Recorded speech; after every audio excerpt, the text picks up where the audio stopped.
जय हिंद साथियों, हमारे परिवार बिहारी क्लासेस में आपका शुभ स्वागत है। तो आज से हम बिहार पुलिस परीक्षा लास्ट 30 डेज के लिए डेली टॉप 25 प्रैक्टिस सेट लगाएंगे। साथियों, अगर आप इन 25 प्रश्नों में से 20 प्रश्न कर लेते हैं तो आप समझिए आपकी तैयारी बहुत बेहतरीन है। अब हम इस वीडियो को शुरू करते हैं। लास्ट में आप कमेंट करके ज़रूर बताइएगा आपके कितने प्रश्न सही हुए हैं। पहला प्रश्न देखते हैं, दमन कुर्ती पारंपरिक पोशाक किस राज्य से संबंधित है? तो दमन कुर्ती पारंपरिक पोशाक का संबंध है हरियाणा राज्य से। हमारा हरियाणा राइट आंसर हो जाएगा साथियों। पूछ दिया जाता है फेरन किस राज्य का पारंपरिक पोशाक है? तो जम्मू कश्मीर राज्य से संबंधित है फेरन पोशाक। मिर्जाई कुर्ती काफ़ी प्रचलित है, बिहार राज्य का यह पारंपरिक पोशाक है मिर्जाई कुर्ती। कुचौरा साड़ी यह एग्जाम में कई दफ़ा पूछा गया है साथियों। कुचौरा साड़ी का संबंध है छत्तीसगढ़ राज्य से। अगला प्रश्न देखते हैं, किस बकरी से पश्मीना शॉल बुना जाता है? तो इसका राइट आंसर हो जाएगा कश्मीरी बकरी से पश्मीना शॉल बुना जाता है। अगर पूछा जाएगा प्रश्न दुनिया में सर्वाधिक भेड़ कहाँ पाए जाते हैं? तो ऑस्ट्रेलिया देश में दुनिया में सर्वाधिक भेड़ पाए जाते हैं। और भारत में कहाँ पाए जाते हैं? तो राजस्थान राज्य में सर्वाधिक भेड़ पाए जाते हैं। अगला प्रश्न तीसरा देखते हैं, नव वर्ष की शुरुआत में किस राज्य में उगादी पर्व मनाते हैं? तो किस राज्य में नव वर्ष की शुरुआत में उगादी पर्व मनाते हैं, यह पूछा गया है। तो तेलंगाना राज्य में उगादी पर्व काफ़ी धूमधाम से मनाया जाता है। और बथुकम्बा यह भी तेलंगाना राज्य का एक प्रमुख त्यौहार है। मराठी लोग जो महाराष्ट्र के होते हैं वे नव वर्ष की शुरुआत में गुड़ी पड़वा मनाते हैं। गुड़ी पड़वा महाराष्ट्र का नव वर्ष पर्व है। सिख धर्म के द्वारा नव वर्ष मनाया जाता है बैसाखी पर्व। अगला प्रश्न देखते हैं, आगे बढ़ते हैं दोस्तों। चौथा, सम्राट अशोक बौद्ध धर्म के किस संप्रदाय को मानते थे? तो सभी को तो पता है कि सम्राट अशोक किस धर्म को मानते थे, लेकिन किस संप्रदाय से यह आप ध्यान रखिएगा। हीनयान संप्रदाय से जुड़े हुए थे सम्राट अशोक। और हीनयान और महायान दो ऐसे संप्रदाय थे। अगर पूछ दिया जाएगा कनिष्क किस संप्रदाय से थे, तो वह महायान से जुड़े हुए थे। और अशोक सम्राट जो थे उनको दीक्षा बौद्ध धर्म की कौन दिए थे? तो उपगुप्त के द्वारा यह दिया गया था। उपगुप्त याद रखिएगा। और 255 बीसी में पाटलिपुत्र में तृतीय बौद्ध संगति का आयोजन अशोक के द्वारा कराया गया। आप क्रम से याद रखिएगा। पहला बौद्ध संगति यह अजातशत्रु राजगृह में करवाए थे, जिसके अध्यक्ष कौन थे? तो महाकश्यप जी थे। और दूसरा कराया गया था कालाशोक के द्वारा वैशाली में, जिसके अध्यक्ष कौन थे? तो सबाकामी थे। और तीसरा सम्राट अशोक के द्वारा यह पाटलिपुत्रा में 255 में कराया गया था, जिसके अध्यक्ष थे मोगलीपुतीस। और चौथा कराया गया था कनिष्क के द्वारा कुंडलवन कश्मीर में, जिसके अध्यक्ष थे वासुदेव और उपाध्यक्ष थे अश्वघोष। इसे ध्यान रखिएगा साथियों। अगला प्रश्न देखते हैं, पूर्वी घाट की सबसे ऊंची चोटी कौन सी है?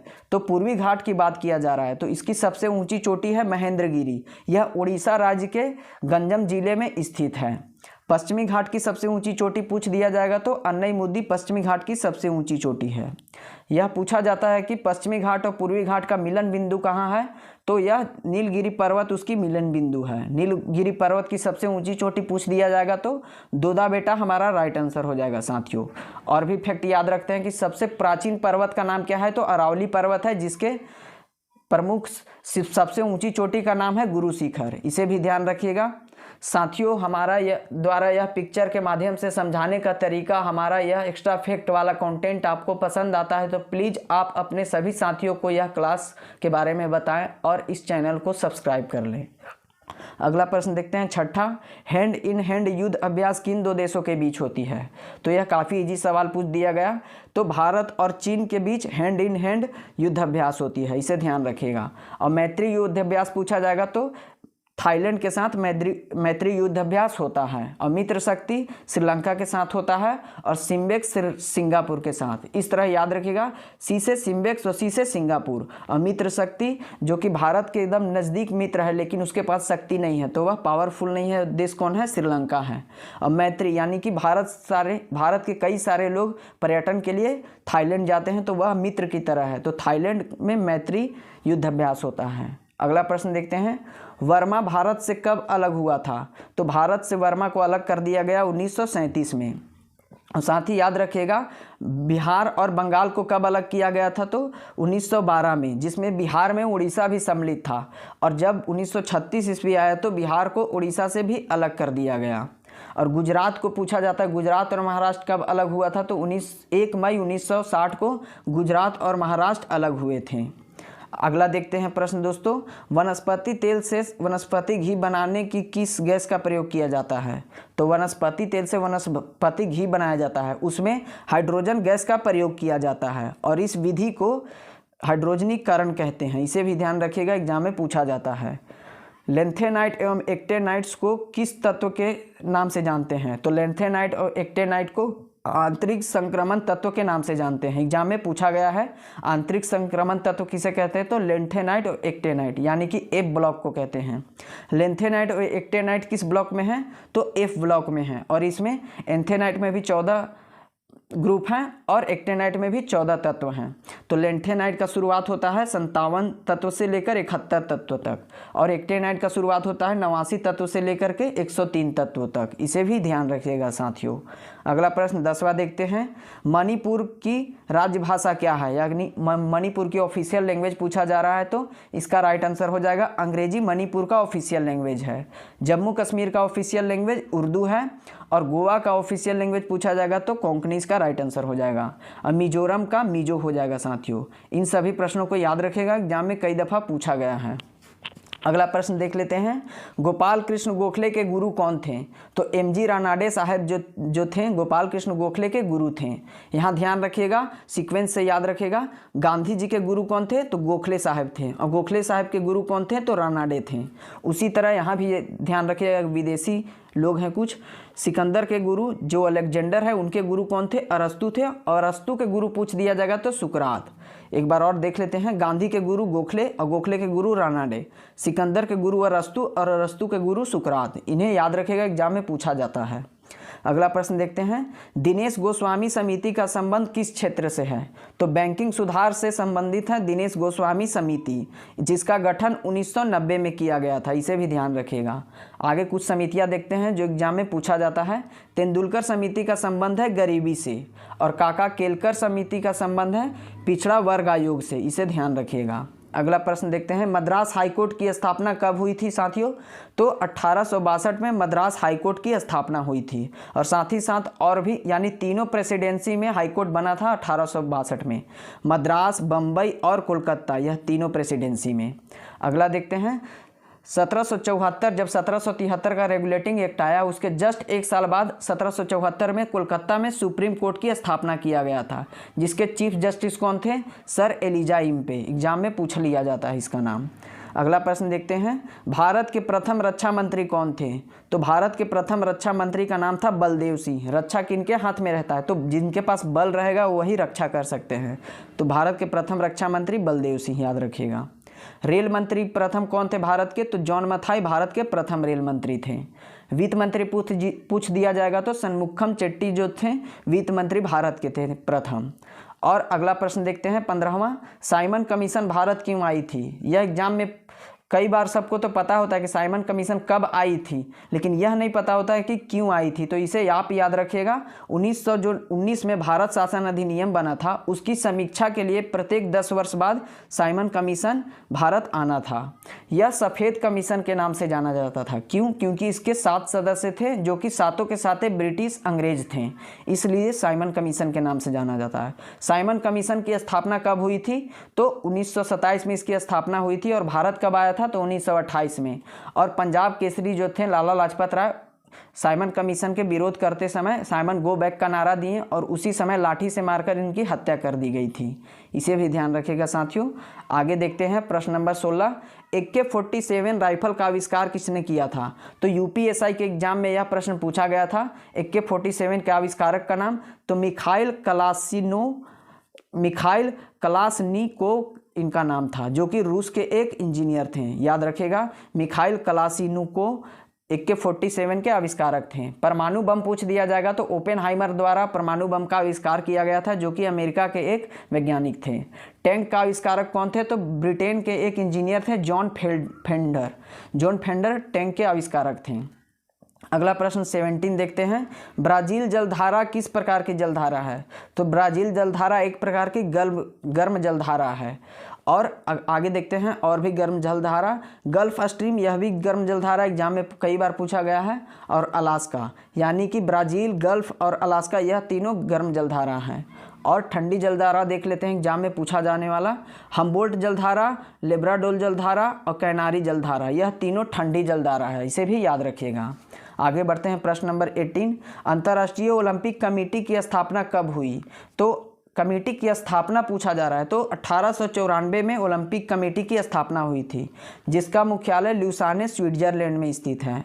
और शुरुआत पूछा जाएगा कि इसकी ओलंपिक खेल की शुरुआत 1996 में हुआ था और ग्रीस की राजधानी एथेंस में इसका प्रथम आयोजन किया गया था। भारत कब उसमें शामिल हुआ था, एग्जाम में पूछा जाता है। तो भारत ओलंपिक में शामिल हुआ था 1900 में, दूसरा आयोजन में, जो कि फ्रांस की राजधानी पेरिस में इसका दूसरा आयोजन किया जा रहा था। अगला प्रश्न आगे बढ़ते हैं। 19 सीआरपीएफ की स्थापना कब हुई थी? तो साथियों याद रखिएगा, सीआरपीएफ की स्थापना 1939 में हुई थी, जब अंग्रेजों का शासन भारत में था, जिसका नाम था सीआरपीएफ का क्राउन रिप्रेजेंटेटिव पुलिस, क्योंकि उस समय भारत में अंग्रेजों का सरकार था, तो क्राउन के नाम से यह पुलिस को गठन किया गया था। लेकिन जब देश आज़ाद हमारा हुआ, उसके बाद 1949 में सीआरपीएफ का राष्ट्रीयकरण कर दिया गया, तब से नाम इसका रखा गया सेंट्रल रिजर्व पुलिस फोर्स, इसे याद रखिएगा साथियों। अगला प्रश्न देखते हैं। 20वां अखिल भारतीय वन सेवा कब जोड़ा गया? तो अखिल भारतीय वन सेवा यानी कि आईएफएस फॉरेन सर्विस कब जोड़ा गया है? तो 1966 में जोड़ा गया है। उससे पहले 1950 में दो सेवाएं थे, कौन कौन से? अखिल भारतीय प्रशासनिक सेवा एवं अखिल भारतीय पुलिस सेवा, यानी आईएएस और आईपीएस पहले थे 1950 से, और 1966 से आईएफएस भी जोड़ दिया गया, इसे भी याद रखिएगा। आगे बढ़ते हैं प्रश्न नंबर 21। मेगास्थनीज किसके दरबार में आया था? तो मेगास्थनीज चंद्रगुप्त के दरबार में आया था। मेगास्थनीज ने ही इंडिका नामक पुस्तक लिखे हैं, जो चंद्रगुप्त की जीवनी के बारे में लिखा गया है। और राजदूत कौन, यह किसका राजदूत था मेगास्थनीज? तो सेल्यूकस निकेटर का राजदूत था मेगास्थनीज। याद रखिएगा, सेल्यूकस निकेटर और चंद्रगुप्त के बीच युद्ध होता है, भीषण युद्ध, जिसमें सेल्यूकस निकेटर बुरी तरह हार जाता है और फिर अपनी एक बेटी सुंदर बेटी रहती है, उसकी शादी, जिसका नाम रहता है कार्नेलिया, उसकी शादी चंद्रगुप्त मौर्य के द्वारा कर दिया जाता है और चंद्रगुप्त मौर्य 500 हाथी गिफ्ट के रूप में निकेटर को देता है। और यहाँ याद रखिएगा, इब्न बतूता कहाँ का था? तो यह मोरक्को का था और यह मोहम्मद बिन तुगलक के दरबार में आया था। यह याद पूछा जाता है, यात्री इब्न बतूता किसके दरबार में आया था? तो मोहम्मद बिन तुगलक के। और ह्वेनसांग किसके दरबार में आए थे? तो यह हर्षवर्धन के दरबार में। फहियान पूछ दिया जाएगा, तो यह चंद्रगुप्त द्वितीय यानी विक्रमादित्य के दरबार में आए थे। अगला प्रश्न देखते हैं 22वां। लोकसभा के उपाध्यक्ष, जिन्हें हम प्रोटेम स्पीकर के नाम से जानते हैं, उनकी नियुक्ति कौन करते हैं? तो लोकसभा के प्रोटेम स्पीकर की नियुक्ति राष्ट्रपति के द्वारा किया जाता है। राइट आंसर हमारा प्रेसिडेंट हो जाएगा।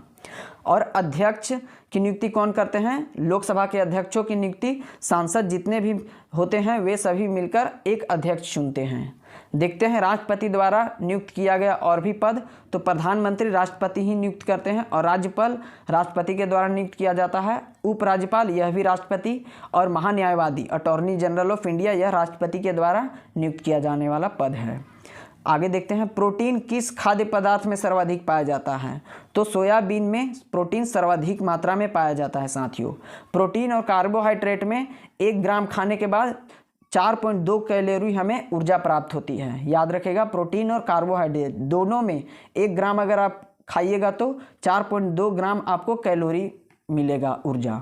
वसा में सर्वाधिक पाया जाता है। 1 ग्राम अगर आप वसा खाइएगा तो उसमें 9.2 कैलोरी ऊर्जा मिलेगा। अगला प्रश्न देख लेते हैं। तुजू के जहांगीरी किसकी आत्मकथा है? तो यह जहांगीर की आत्मकथा है, तुजू के जहांगीरी। और बाबरनामा यह बाबर के द्वारा लिखा गया उनकी आत्मकथा है। बाबरनामा में कृष्णदेव राय के बारे में वर्णन किया गया है। याद रखिएगा, हुमायूं नामा हुमायूं का आत्मकथा है। यह उनकी बेटी गुलबदन बेगम के द्वारा लिखा गया था। गुलबदन बेगम ने हुमायूं नामा लिखा है। अगला लास्ट प्रश्न देख लेते हैं। भारत का सबसे शक्तिशाली सुपर कंप्यूटर क्या है? तो परम प्रवेगा वर्तमान में भारत का सबसे शक्तिशाली सुपर कंप्यूटर है। और विश्व में पूछ दिया जाएगा कि सबसे शक्तिशाली कंप्यूटर वर्तमान में कौन है? तो फ्रंटियर, जो कि अमेरिका के द्वारा बनाया गया है। इससे पहले फुगाकू था, जो कि जापान के द्वारा सबसे शक्तिशाली सुपर कंप्यूटर बनाया गया था। एग्जाम में कई दफ़ा पूछा गया प्रश्न है कि भारत का प्रथम सुपर कंप्यूटर का नाम क्या था? तो परम 8000 भारत का प्रथम सुपर कंप्यूटर था। साथियों, यह सभी प्रश्न एग्जाम में पूछे जाने वाले इंपॉर्टेंट प्रश्न हैं। आप इस एग्ज़ाम आगे देखते हुए इस वीडियो को पूरा देखें और हमारे इस मेहनत के लिए प्लीज़ हमारे चैनल को सब्सक्राइब कर लें। धन्यवाद।